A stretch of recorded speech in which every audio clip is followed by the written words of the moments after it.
Hey, my fellow space enthusiasts. I'm Rachel Crane.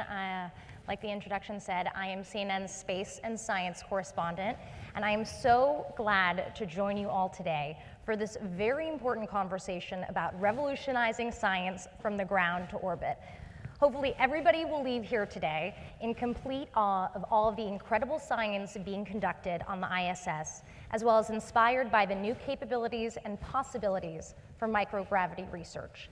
All right, so just to give you a little breakdown of what the session will entail, I'm going to be in the pilot seat for what is sure to be a riveting conversation with amazing NASA astronaut Kate Rubins. She's going to begin the session by showing you and narrating a short video of her launch and mission overview, after which we will have a dialogue, and I'll do my best to control all of the questions that I have for her. And then we will be joined by two of the principal researchers from the experiments Kate completed on orbit. So to begin, let me give Kate let me do a brief breakdown of who Kate is. As we all know, Kate Rubins was selected by NASA in 2009 as part of the 20th NASA astronaut class. On Expedition 4849, Rubins completed her first space flight in which she spent 115 days in space, conducted 2 spacewalks. Oh, and she also became the first person to sequence DNA in space, eventually sequencing over 2 billion bases of DNA in microgravity, and the first person to work with beating heart stem cells in space, but more on all of that later. Kate's NASA profile is not that of a traditional astronaut. Her background does not include time spent as a military pilot, nor is she an engineer. Instead, Kate is a world-renowned microbiologist. She received her BA in molecular biology from UC San Diego, and then received her Ph.D. in cancer biology from Stanford University. Her work as a microbiologist has focused on the most virulent of diseases, like HIV, Ebola, smallpox, and her work with monkeypox even brought her to a remote village in the Democratic Republic of Congo. And also joining us on stage are the principal researchers of some of Rubins' investigations while on station. We have Arun Sharma and Sarah Wallace. Arun received his Ph.D. from Harvard Medical School and began his investigation of the effects of microgravity on stem cell-derived heart cells as a graduate student project.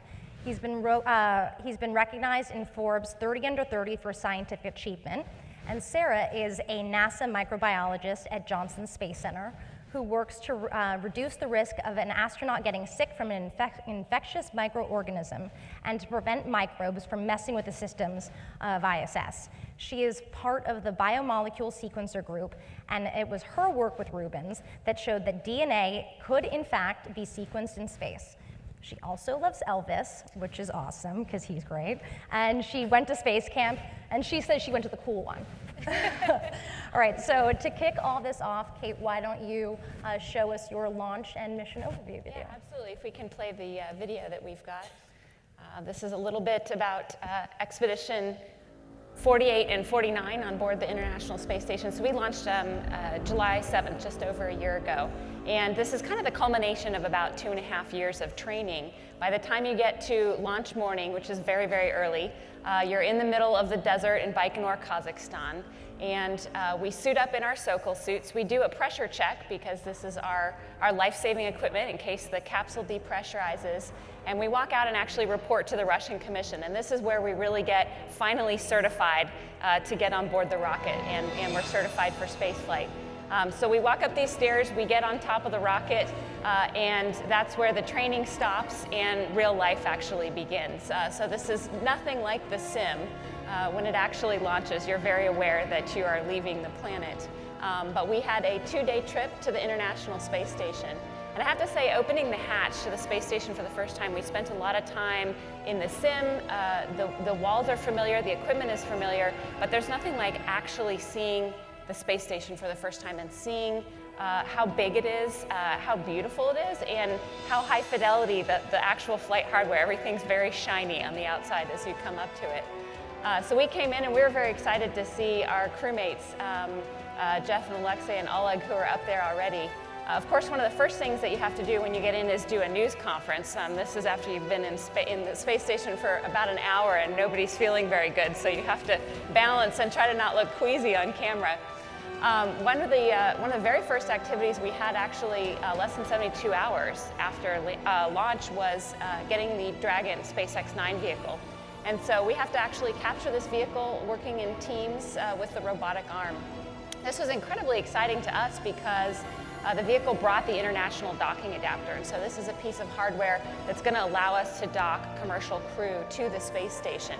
It was also very exciting because we had this docking adapter. We needed to install it outside, and that meant that we were definitely going to go do a spacewalk. So very quickly, within the first few weeks of our mission, we actually started prepping the suits. The actual day of the spacewalk takes, you're in the suit about 10 or 11 hours. It takes quite a long time to get in the suit, to start the pre-breathe process. You then get kind of shoved in the airlock by your good buddy and cram everybody in there as best as you can, start depressurizing, go to vacuum and actually open the hatch. And so this was the first time that I'd ever been outside in space to actually open the hatch. I think my legs were kicking, they said, because I was so excited to actually get outside and to see the planet. Spacewalking it's an incredible thing. It's one of the most outrageous things actually that we do as human beings. We treat it as routine at NASA. But it is really, it's challenging, it's physically hard, and it's incredibly mentally hard because you realize that everything you're working with is somebody's incredibly expensive piece of hardware. This is some piece of hardware that costs more money than you're ever going to make in your lifetime, and you need to actually install it on the International Space Station. At the same time, it's really incomparable to have that view of the planet when it's just your visor and all you can see all around you is the beautiful view of the planet. So we successfully accomplished our first spacewalk. We installed the docking adapter and they said, all right, you guys are going to go out on another one and actually retract this radiator that we're worried about micrometeoroid debris on this radiator. So we retracted the radiator and installed 2 high-definition cameras, which actually allow us to do photographs of both the Earth and the space station. And this is an example of some of the kinds of things that we can actually install on the space station externally. The astronauts don't ever mind if you propose to do a payload that's externally installed because we get to go do a spacewalk. So I'd encourage you all to propose those kinds of things. Some of the things that we actually do inside that I think is one of the most incredible opportunities for us and for scientific observation is actually using the facilities on board ISS to do astronaut photography and to capture images. So we talk a lot about the remote sensing platforms, but we can do a lot with photography from the space station, from the cupola. And so we can get things like oblique angles. We can get different times of the day. You can ask the astronaut to focus on a particular area, to use different camera lenses. So the amount of geological features that are available, looking at weather patterns on the Earth, looking at things that are happening in the oceans or on land. It's amazing just flying over the same place and then after a few months flying over again when it's a slightly different season, how different the Earth looks and how much it's constantly changing. And we are able to view that from the space station with the advantage of having a human actually taking those pictures. It was pretty incredible to see the phenomenon, things like looking over the horizon, watching a volcano, looking at ice flows in Antarctica or glaciers. And it's one of those things that, I think astronauts always look forward to these types of experiments. It's a challenge to capture this photographically, and we absolutely love doing that. Just the opportunity to see these views of our planet is amazing. So some of the other payloads that we worked on inside, you can see here working in the microgravity science glove box. This is actually Arun's payload. So these cells came up live on SpaceX 9, and we pulled them off right away and started doing cell culture. And this was pretty incredible because this was the first time we got a chance to do long duration cell culture on board the ISS. So we actually cultured these cells for 30 days and then sent them back down. They landed off the Pacific Ocean, got put in a car, and actually got driven back to Stanford to Arun's lab. So this is an incredibly well-traveled set of cells. DNA sequencing was another huge highlight, actually. Sarah and I were wanting to get this on the research plan as soon as possible. We'd been working on this for a while, and this was the first time that we'd actually seen a base go through the sequencer. And so what you don't hear in the background is everybody kind of screaming and cheering, and the whole space station crew was gathered around actually watching the very first base pairs to come through. Of course, we did one, and then we wanted to do every other sample that we had, so we actually managed to get quite a lot done on board. Some of the other kinds of work that we do is things that don't necessarily resemble your typical lab work. Here we've actually got the wet lab experiment, which has 3D printed a rotor in order to spin to centrifuge samples like you would in a centrifuge on the ground, and they've put it on a drill. So this is a kind of innovative thinking where we don't necessarily need to buy and build a centrifuge and get that flight certified. 3D printing works great. One of the things that I was interested in, this isn't any particular payload, this was kind of Kate on the Saturday, doing interesting experiments in space with fluids and pipetting. So one of my interests was, can we use things like a 384 well plate or a 6 well plate and use normal COTS pipetters? And how much can we actually do with just plasticware that we would send up from the ground? So I started with a 384 well plate because I figured that would have the smallest volume and we're going to have the most surface tension there. But even things like a 96 well plate, a 6 well plate, a 50 mil conical, you can see the 50 mil conical is the source of the fluid that I'm drawing there. It remains relatively unperturbed, and so as long as you don't fill the wells more than halfway, we actually really can use COTS hardware and the combination of surface tension to keep all of these samples inside their sample containers. And this is, I think, incredibly exciting in terms of reducing the payload cost in the future. This is one of the payloads that TALK was working on here. The ability to put things in an airlock and actually get them outside the station is pretty incredible. So we assembled quite a few things. One of the things was the robotic external leak locator, the REL. And we can coordinate with the Japanese arm and the external platform to actually pull these experiments off and put them on the platform. Or we can do things like launch small satellites from the space station. And this is a pretty incredible experience to actually watch these satellites fall away from you towards the Earth. It looked like two people skydiving off of the space station. We've talked a little bit about combustion. This is the combustion rack on board, and we have a variety of experiments that we can set up in this rack to actually look at combustion, and the video observation of this rack is pretty incredible for documenting the various phenomena. One of our other experiments is a spheres experiment. This has been a long-standing experiment on space station. The one that I particularly liked was actually the spheres slosh experiment. So we were using the spheres satellite with a container, a 20-liter container that had about 4 liters of liquid in it. And we were actually trying to simulate various motions, so a launch motion of a rocket or a spinning motion. So we did this experiment for quite a few hours, and then at the very end, they said, this is the part that you're going to really like. You get to uncover the actual tank and then do some manual rotations. And so you can take a look at what's happening with the fluid, and you can actually observe it with all these various rotations. And to me, this is fascinating. I think we have a lot to discover about the properties of fluids in space. Everything from how small 10 microliter droplets behave in a 384 well plate to these 4-liter tanks of fluid. So we actually had a great time welcoming our new crew members on board the space station after Jeff and those guys left. And the next thing we got a chance to do was capture a Cygnus vehicle. So this is an orbital ATK, and this was a lot bigger than the Dragon.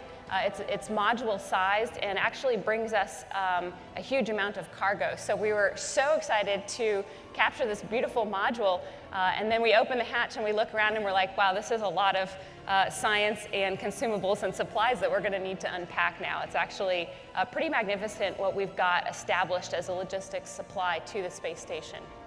So we were there for 115 days, and eventually it was time for us to undock. I protested a lot, called the flight director, said I didn't want to leave, and they said get in the Soyuz anyway and come home.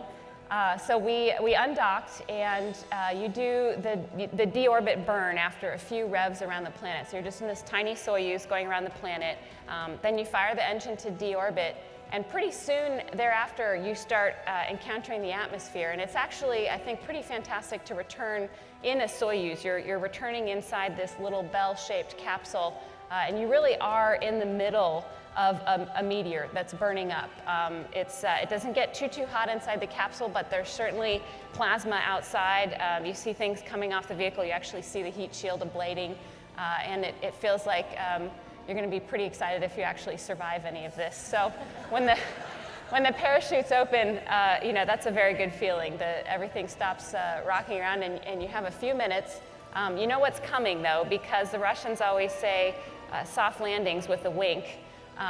That's their greeting towards you. It's anything but a soft landing. It's really an earth accident rather than a car accident. You hit with a fair amount of force, and after you realize you still have all the teeth in your head and you appear to be in one piece, it's actually a fantastic feeling to open the hatch, to see the first non-crew humans that we've actually seen in months, to smell the atmosphere, to feel the wind on your face.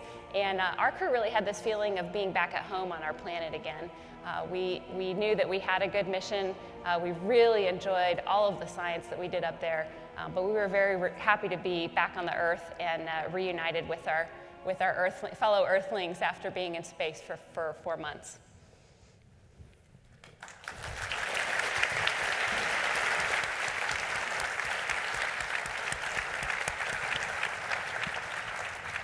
So, Kate, if I understand, your journey to the International Space Station was unique in that you actually spent 2 days in the Soyuz. What was that experience like, and what did it smell like? Yeah, so it is a little bit like a camping trip in a VW Bug with 2 of your closest friends. It's not a large vehicle. And it's, once you hit MECO, there's just so much of this, okay, we're still alive, the adrenaline rush wears off, and you're in space. I mean, you frankly don't care too much about how it smells up there. For me, I was actually pretty excited about the fact that we could orbit the planet for 2 days in a small capsule. When you're in the space station, you don't feel things like during a reboost. You can barely tell that you're actually moving. But when you're in the Soyuz, you really can feel the engines fire, and you can actually feel every kick of the small thruster, and you can feel the vehicle moving.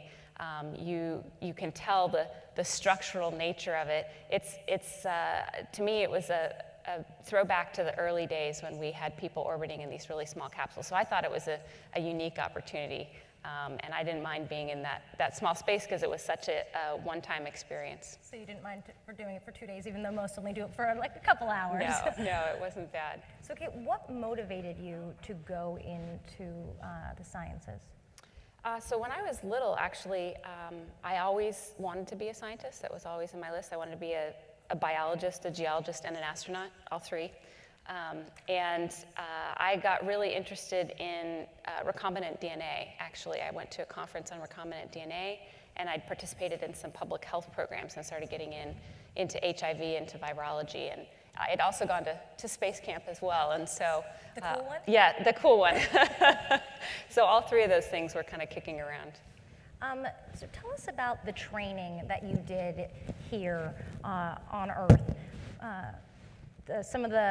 You were working on obviously very significant experiments while in space. So how do you train to run those experiments here on the ground, preparing to be in space and actually running them? Yeah, so we actually do a lot of skills-based training. It's hard to determine what specific payloads you're going to have on your increment. And we tried for a long time to train astronauts to do these specific payloads, and we found that you do this training, and then 2 years later, you don't remember what happened in your payload training. And so we're now taking astronauts, and we're actually putting them through courses, for example, in Sarah's lab, where we teach them how to do cell culture. We teach them how to handle rodents. And so they have the basic skills to actually be able to execute any experiment where you're doing things like pipetting. We give them the basics on the Surac so that they can handle combustion.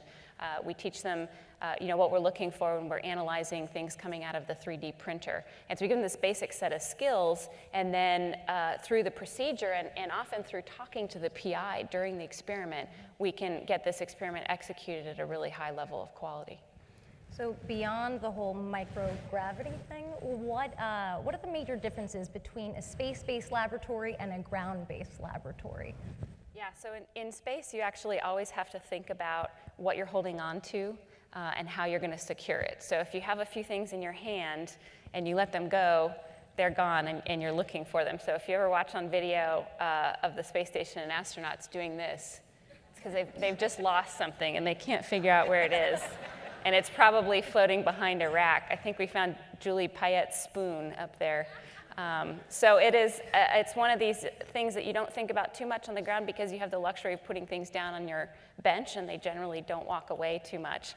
So being able to Velcro things down, being able to affix things, and then also thinking about the fact that the astronaut has to stabilize themselves while they're doing the experiment. So you can stabilize yourself by holding onto a handrail, or you can hook your feet in somewhere, but you're working, you're not just sitting in your lab chair or standing at your lab bench. You actually are working very actively to position yourself in 6 axes while you're doing the payload. And so thinking about how if everything is floating and the experimenter is floating, how do we make this easier to capture everything and to have it be in one place and to have it stabilized for the astronaut to work on it. What do you see as the greatest opportunity for future payloads? So I think I've got a molecular biology bias, of course, but I think we're actually just entering an era where we really can do high throughput. So we started with 0 base pair sequence, and it was 2 billion by the end of the increment. And I think we can start to do a lot of things where we're actually taking, rather than just one sample, and one gene, that we're doing things like what Andy was talking about, where we're actually looking at the entire transcriptome of a sample or the entire epigenome. And we're doing this in a really high throughput manner. So I'd like to see things be processed in 96-well plates, be multiplexed and run on the sequencer so we can actually get 10 samples at a time in a single experiment. And I think we also need to think about, with a certain number of years left of space station, what are the kinds of things that we want to be collecting? What data, what samples do we want to collect right now that we're going to analyze later? Maybe those are human samples, maybe those are cultured cell samples, but thinking a little bit prospectively about the types of banking in the samples we want to collect so that we have this data in the future. So it's been about a year since you were launched into space. Now, having had time to reflect on the experience, what are your biggest takeaways? That I'm kind of mad that I'm not still in space. I really miss it. I think about the space station a lot. I loved being up there. The days in space, they're very long, they're very busy, they're grueling, but it's really, it's such a phenomenal place to be. And I think, I thought a little bit before the mission, I thought, well, maybe after a week or two, the excitement will wear off and this will get old. And that's absolutely not the case. I mean, even the day that we undocked, I was still at the window watching us go over continents, taking pictures of up the coast of Brazil where we were flying over, and finding new phenomenon. I think that's one of the things that every astronaut talks about. Whether they're a scientist by training or not, they turn into one on board because it seems like the laws of physics have changed. Everything that you assume about fluids or falling or the way things should move has absolutely changed, and you kind of want to just continuously be investigating that. So I didn't want to stop playing around with the pipettes or the heart cells or the sequencer or anything really. I wanted to stay up there and continue to learn and to document some of these things. So Arun, why stem cells in space, and what was your research specifically looking to learn? Sure. So we have a general idea of what happens to the different organ systems of the body during long-term exposure to microgravity. In particular, the heart and the other muscles of the body tend to atrophy a little bit, so they actually diminish in their mass. So we know these things that happen at the organ level. But there are some new advances in stem cell biology that allow us to interrogate organ function at the cellular level as well. And so that's kind of where our particular project came into play. We were using a revolutionary new advance in stem cell biology, the ability to make stem cells from a small sample of a person's own skin or blood, and then transform those cells into beating heart cells, cells that you can actually see visually contract under a microscope. And this is a very powerful system because you can utilize these cells to study cardiac phenomenon, cardiac biology on the cellular basis. So what we wanted to do was to examine what's the effect of microgravity, not just at the heart level, at the organ level of the heart, but at the individual cells. So we were trying to examine changes that happened over long-term exposure to microgravity, changes that happened at the genetic level in these cells, changes in their cell shape and size, as well as changes in their ability to contract, to beat. Of course, the heart is composed of billions and billions of individual cardiomyocytes, which are the individual beating cells of the heart. And if we can distill down the function of the heart down to its cellular components, then we might be able to better understand at the cellular level what happens to microgravity, to the heart in response to microgravity. And would those insights also give you any information? Were you guys looking to learn anything about these cells here on Earth as well? Was this research just just looking to see what the impact would be in a microgravity environment, or are you hoping to gain any insights that might help the rest of us here on Earth? Absolutely. So, I guess we're obviously very interested in seeing what happens to these cells in long-term exposure to microgravity, but in addition, this particular experiment had a lot of benefits for us planet-side as well. One thing we actually discovered when we're going through our results kind of as I speak, one thing we actually discovered is the cells change slightly in terms of the way they contract on orbit. But for the most part, those changes in contractility revert back to normal as the cells return to the planet. And that actually tells us a little something about cardiac physiology. That tells us that the heart is a pretty robust organ and that it can tolerate these environmental changes, but when it's reverted back to its normal environment, those changes can revert back to normal. So in addition to learning a lot about microgravity and its effect on the heart at the cellular level, we were also learning about just how robust the heart is as an organ. Sarah, why sequence DNA in space? Why not? No, I like honestly, the way we've been doing spaceflight research forever is if we're sending these experiments up and, we can get some data on orbit. Arun's getting his visual data, but really then, research either has to be frozen or fixed in some way and brought back. And so the ability to do this kind of analysis on orbit really will give us a better idea of the true state that the cells, organisms are in at that time and what they're experiencing in microgravity. So this would open up huge possibilities for researchers to get true insight into what's happening in the microgravity environment of space without having to alter them in some way to get them back to Earth. For the two of you, what is it like to work for years on an experiment and then have it launched into space? You're over 200 miles away from it. Walk us through what that experience is like. Well, from a personal perspective, I grew up in the rocket city of Huntsville, Alabama. I never actually had the chance to go down to the Kennedy Space Center to watch a launch, but to actually just be in person there for the SpaceX launch and to be a small part of history in that way was just personally very gratifying. From a professional perspective, it's kind of nerve-wracking knowing that something that you worked on for this long, for 3.5 years, is leading up to this one moment.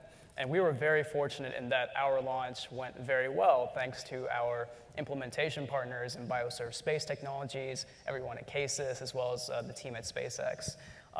It was certainly a nerve-wracking experience, but in the end, everything went very, very well. And after a few days, Kate was able to receive our experiment and immediately get started on our work. Yeah, it was a year ago today that it launched, and so I think that's really cool that we're sitting here now talking about something that just launched a year ago. JSC had initiated a new process to quickly get science to station, and we were kind of one of the guinea pigs for that. And so we had only started working on the project in February of 2015. So for us, it was actually a short period, but we worked so hard on it. And so the ability to be there and see it launch it was the most exciting thing. And I think it's something I'll never forget. And it was just knowing that, for me, knowing the technology that we were putting up there could really change spaceflight research was just definitely the most exciting thing I've ever experienced.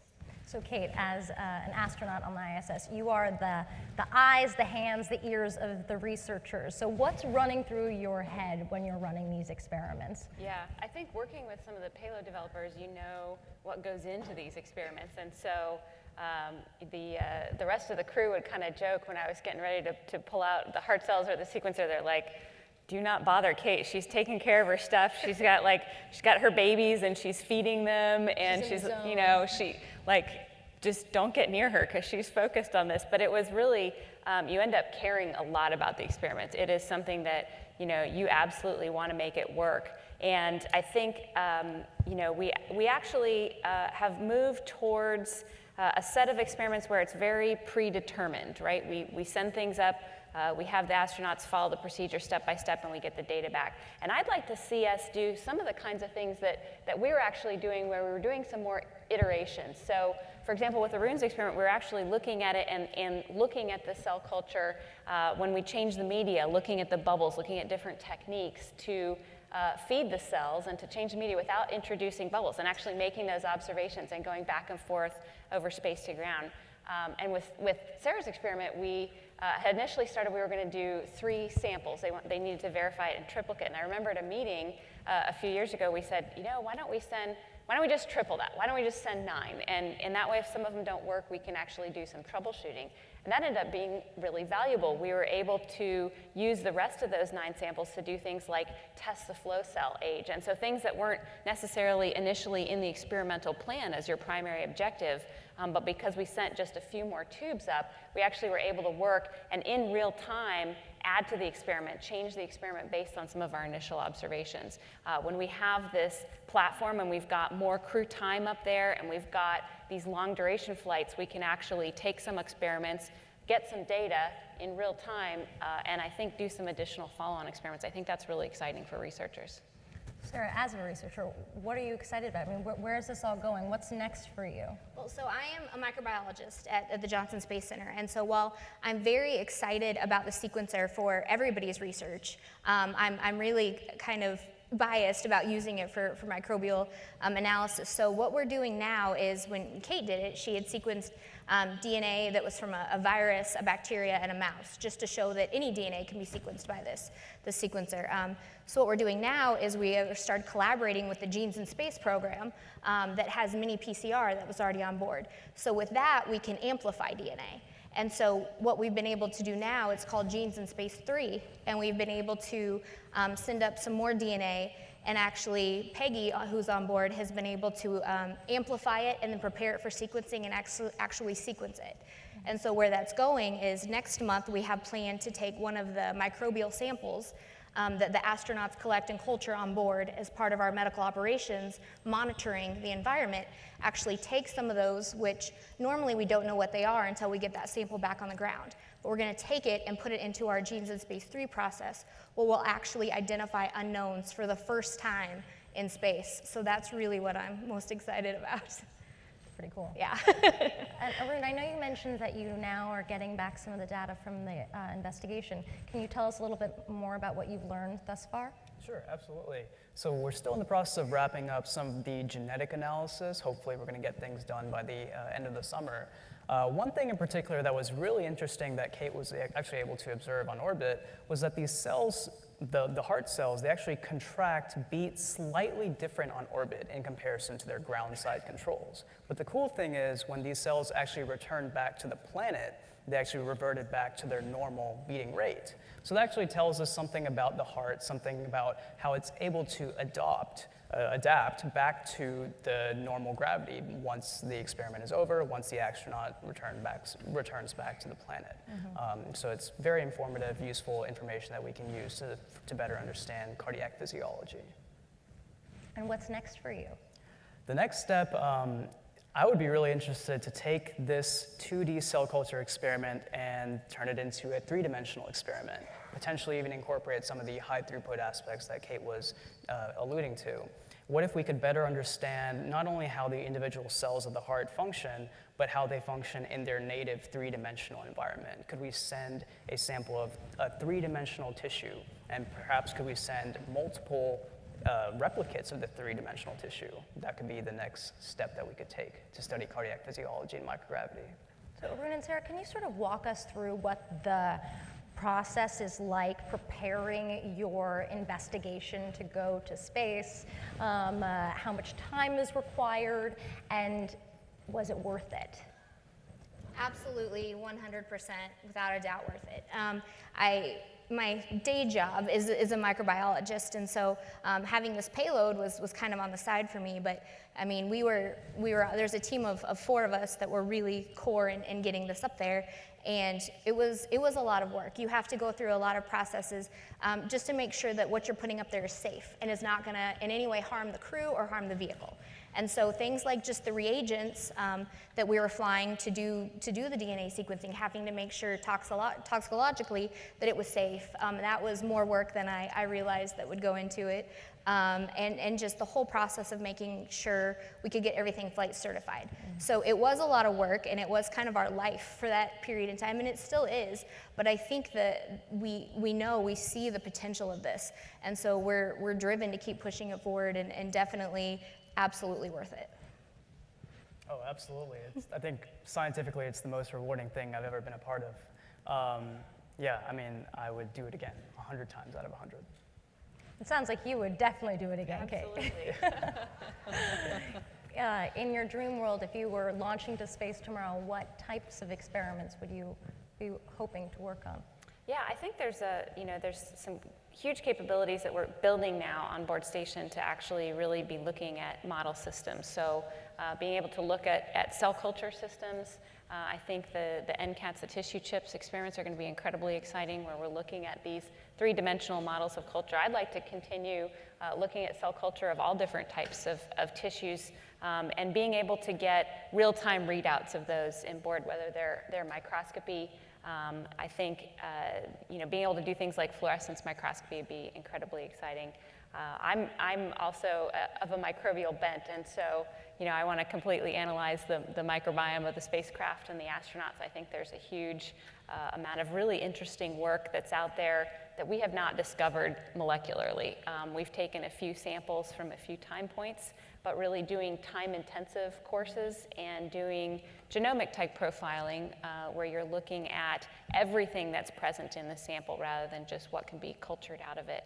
I think there's probably 200 grant proposals we could write right now, just between us, and you guys could too. But I think trying to figure out what are the most critical things we need to learn with the space station, how can we use these new capabilities, and how can we get the most amount of data in the shortest amount of time, and really be driving these experiments to an order of magnitude that's 10, 100, or 1,000 times more than what we're currently doing.